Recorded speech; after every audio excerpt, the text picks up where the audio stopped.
Good evening and welcome. Take a deep breath. Let the day fall quietly behind you, like a leaf drifting down a still pond. You are here now, in a soft space of peace and reflection, a place where time slows and stories unfold like ripples in water. Tonight, we will journey to Japan. Not the busy, modern Japan of bright lights and rushing trains, but an older, gentler one, where the air smells faintly of rain and pine, and the only sounds are the rustle of bamboo leaves and the quiet murmur of water flowing through stone. This is the story of the sound of water and bamboo, a story about peace, stillness, and the ancient art of harmony with nature. So rest your thoughts, and let the slow rhythm of history carry you gently toward sleep.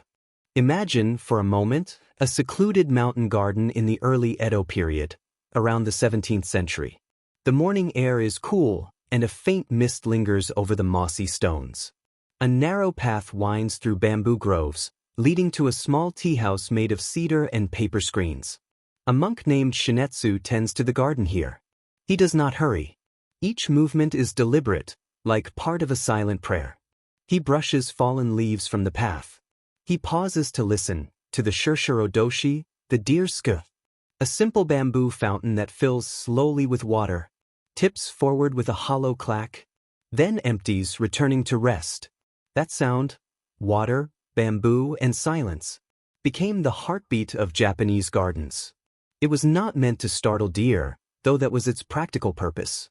It was meant to wake the heart, to remind those who heard it that all things move in rhythm, and that peace is found in that rhythm, not outside it. In Japan, gardens were never just decoration. They were languages, subtle, quiet languages spoken through stone, water, and shadow. Shinetsu's garden followed the Karasansui tradition. Dry landscapes designed to reflect the flow of nature without using much water at all. Raked gravel represented rivers, carefully placed rocks became mountains, and moss stood for islands of life in an ocean of stillness.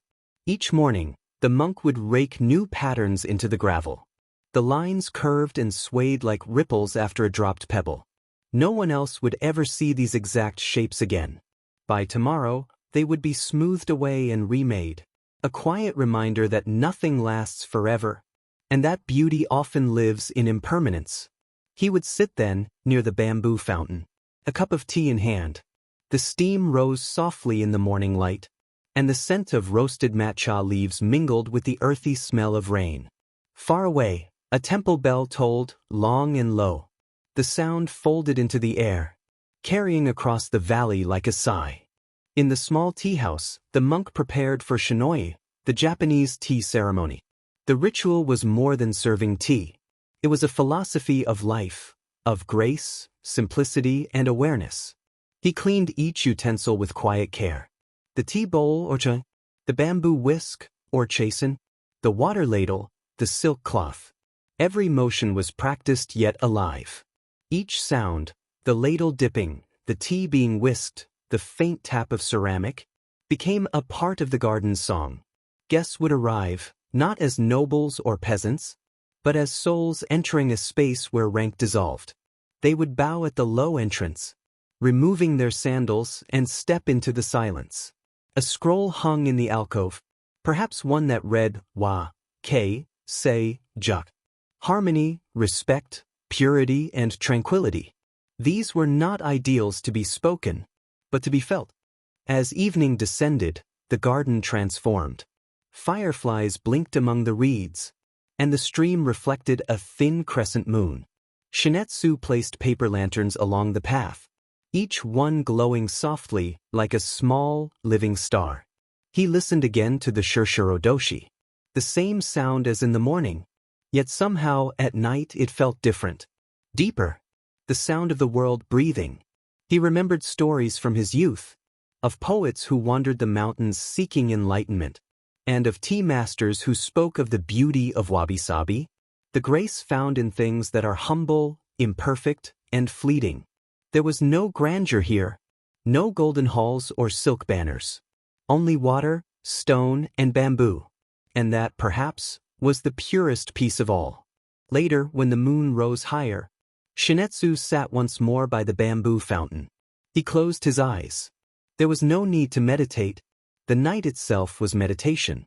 He could hear the distant chorus of frogs, the whisper of wind through the bamboo stalks, the quiet drip, drip of water falling from leaf to leaf, and then the deep pause between those sounds.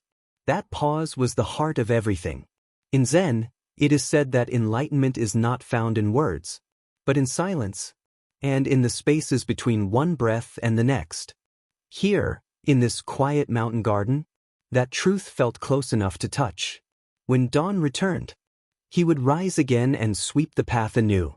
Another day, another sound of water and bamboo. The same, yet different. Like waves lapping on a shore, never still, yet always peaceful. And now, as the sounds of water and bamboo fade, let your own breath slow. Imagine yourself walking through that quiet garden, barefoot on cool stones, surrounded by the scent of moss and cedar.